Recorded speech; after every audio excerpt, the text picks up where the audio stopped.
Hello again. This is Math 1220, coming to you from the College of DuPage. The title of this lecture is Midterm Discussions, and as always, please be an active learner as you watch these videos.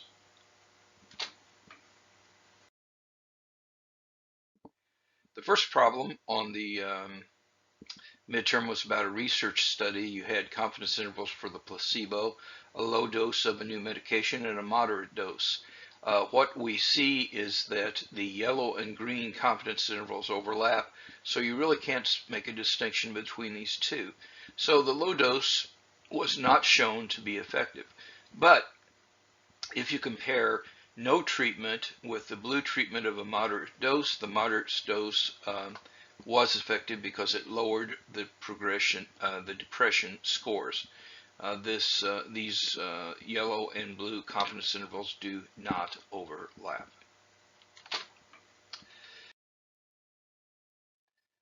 This was a normal distribution problem. Suppose the length of pregnancies was normally distributed with a mean of 268 days and a standard deviation of 15. What's the probability that a pregnancy lasted more than 280 days? You do the calculation. This probability is 0.2119 or something close to that. This is the picture of the area of the curve we're talking about.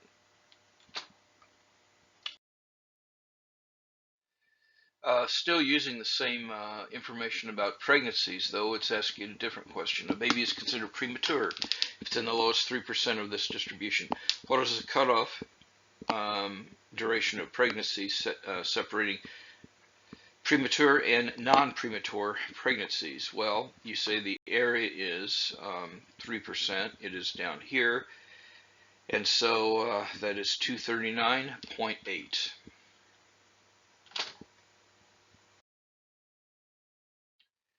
I gave you a database in your syllabus tab of 50-some bears, and I asked you what was the correlation coefficient between the weight of the bears and their chest size.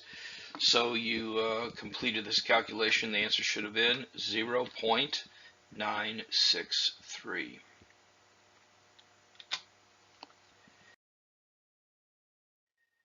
I also ask you to use that data in that database to compute a regression equation in the form y equals mx plus b. And so what you found was that the weight is equal to minus 264.5 plus 12.54 times the chest. So the value of the slope is the 12.54.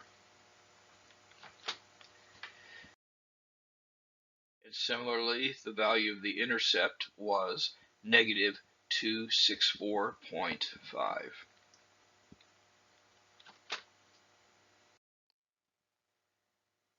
And last but not least, on that same database, we use the formula that you have, the 12.54 times the chest size minus 264.5. And I ask, well, if you use this to estimate the weight of a bear with a chest size of 54, you plug 54 in, you multiply it by 12.54 to get this number, and then you add a negative 264, and you get 413 pounds.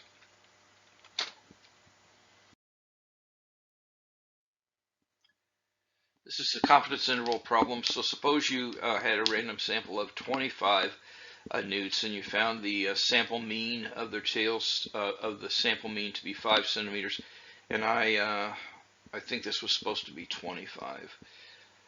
So you use the data to find a 95% confidence interval for the population mean. So we use the t-distribution, and if we use 25 and calculate E, we get that the 95% confidence interval goes from 4.92 to 5.08. So the left endpoint was 4.92.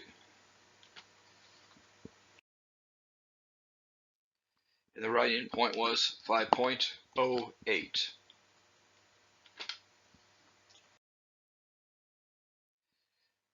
This problem 10 was a confidence interval, but this time we were to construct a 90% confidence interval for the population proportion that have a Facebook page.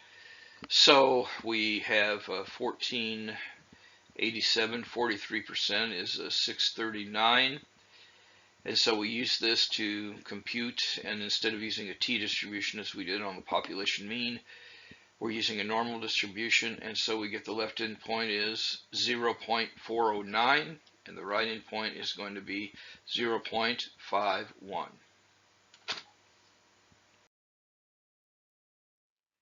And that was the answer to number 11. Finally, we had the shorter family. You had some data. You had to sort the data, and then you had to count to the middle to find the median. And then you had to take the median of the upper half to count to 35 to get the third quartile. The most extreme value was the person who was 66, and they were 2.12 standard deviations above the mean. This 1-year-old was not 2 standard deviations, but less than that below the mean.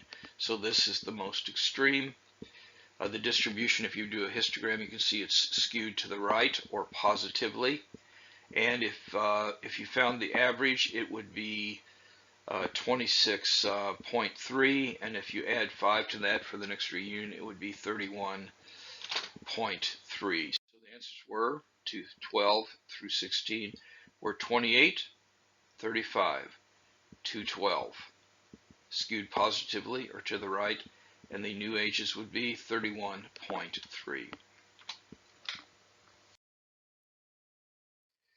Okay, I graded these pretty much right or wrong on the answer sheet, but there was a possibility of getting half credit for a positive work that was visible, and so that's how it was graded, pretty straightforward.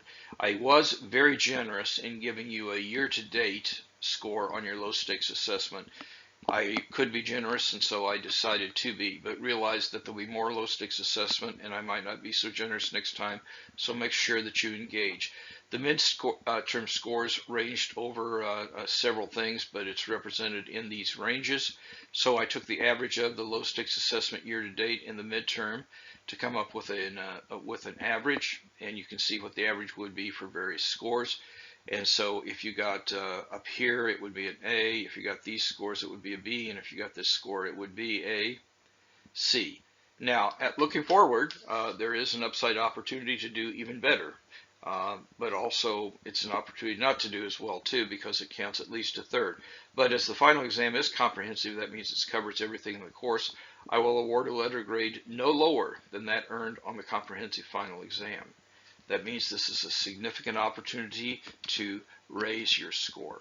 You really want to seize the day and do this. In closing, now more than ever, time is precious. Each day must count. Do the math. It will make you strong. And now more than ever, take care of yourself and of each other. May God bless you all.